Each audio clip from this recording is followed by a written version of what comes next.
Mar del Plata es la ciudad turística de los argentinos, pero en un momento, allá por el 10 de febrero de 1874, ¿en qué contexto se funda Mar del Plata?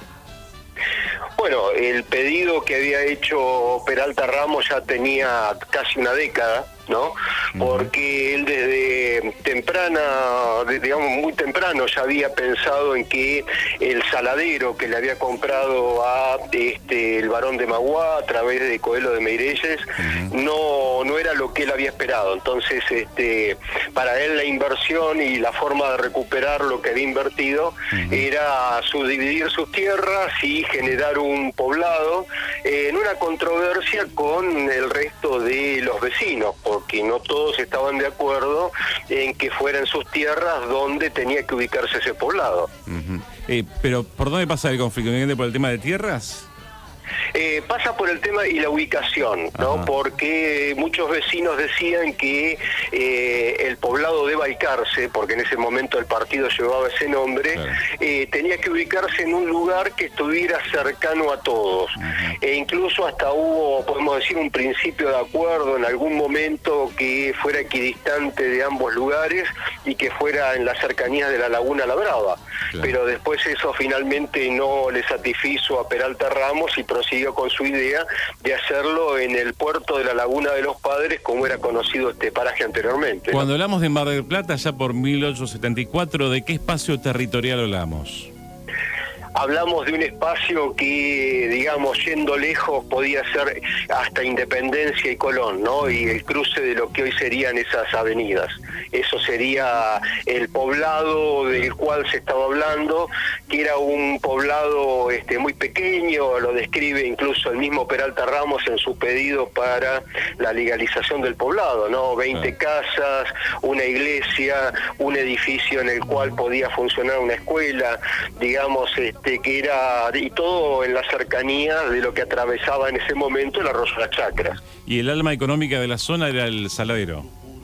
El alma económica empezó siendo el saladero, un saladero que tenía los días contados a partir de que era una actividad que ya venía en decadencia porque el producto estaba destinado más que nada a la mano de obra esclava y no se veía en ese momento una perspectiva de esto, sobre todo a partir de casualmente no el año, ¿no? 1874, que es cuando aparece el frigorífico. Bien, y ahí justamente un dato de la actividad económica que va a comenzar a ser fundamental, ¿no? Exactamente, y cómo esto, digamos, después de no haber funcionado el saladero, digamos que incluso el mismo Peralta Ramos descree, digamos, de lo que tiene que ver con su funcionamiento y trata de incorporar socios. De hecho, el saladero siempre fue una actividad conjunta con otros estancieros de la zona como Anacarsis Lanús, Benigno Barbosa, ya que la provisión de ganado requería de, digamos, mucha cantidad de cabezas como para que fuera rentable.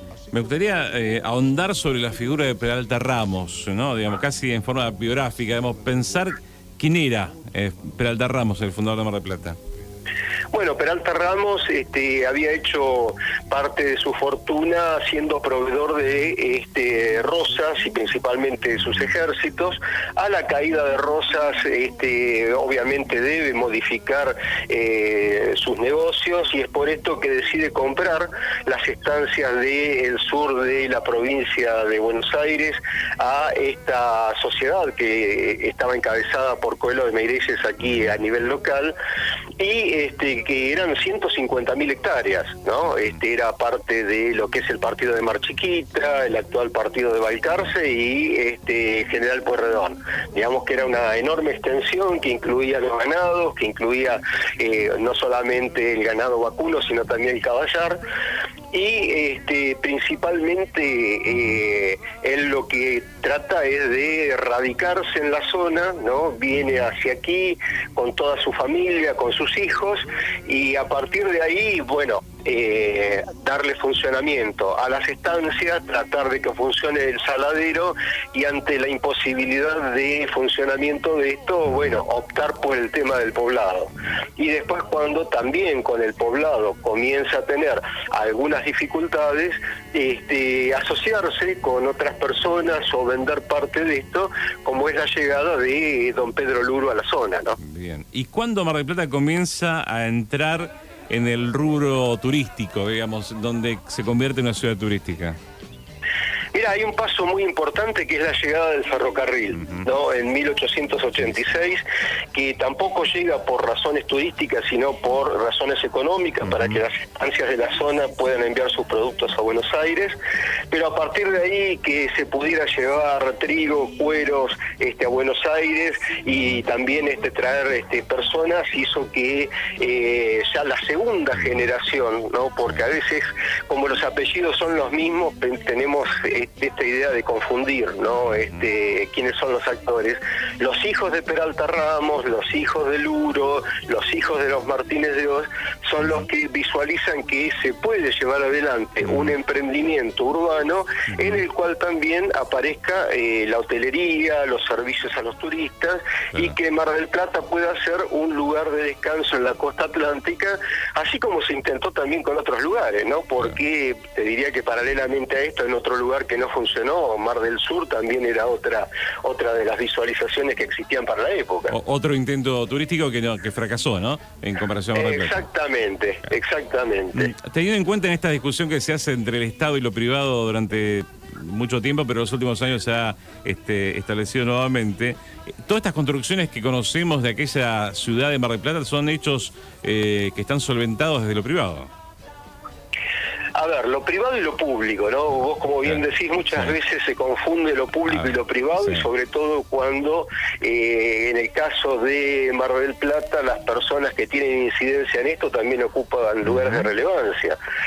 No nos olvidemos que Mitre, Pellegrini, Roca, Marcelo Torcuato de Alvear eran habitués de la ciudad de Mar del Plata. Entonces, todo aquello que pudieran hacer en beneficio de los lugares donde ellos veraneaban, lo hicieron. No tuvieron ninguna duda en favorecer esto, en generar mejoras en el puerto, mejoras en la construcción de lo que era el tema de los ferrocarriles, las mejoras en cuanto a los caminos, las construcciones, digamos, todo esto mucho tiene que ver no solamente con ellos, porque también no nos olvidemos que es una época en la cual la sociedad de beneficencia, a través de las mujeres, también genera otro tipo de actividades dentro de lo que son los hospitales, el hospital marítimo, el asilo Unzué, digamos, son todas construcciones que mucho tienen que ver con la presencia de ese sector en nuestra ciudad, ¿no? Claramente los recursos públicos estuvieron presentes en una época que tenía que ver con el turismo de Mar del Plata, pero que no era dirigido a los sectores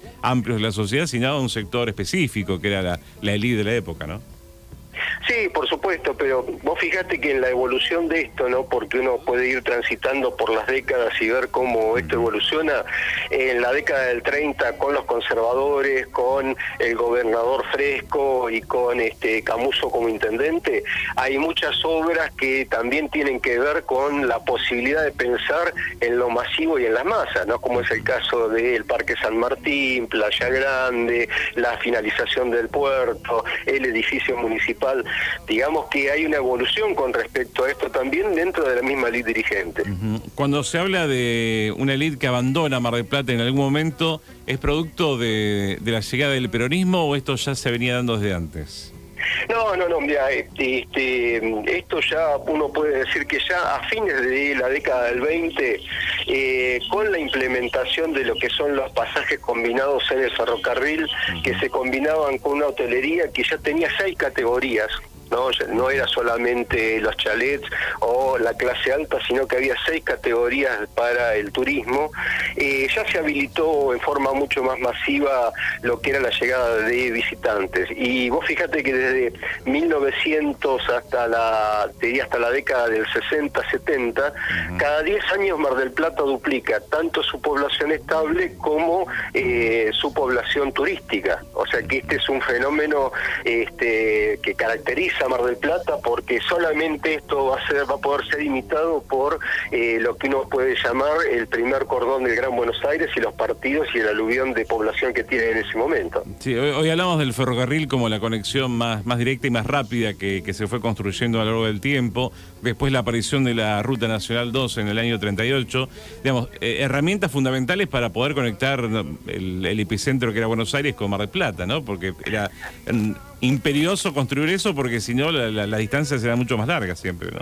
En términos de tiempo. Exactamente, y en las condiciones en que se hizo, ¿no? Porque no nos olvidemos que durante mucho tiempo la Ruta 2 fue conocida como una ruta trágica, ¿no? Claro. Que llevaba esa famosa frase de Enrique Pinti, que no era trágica, sino que era angosta. Angosta, sí.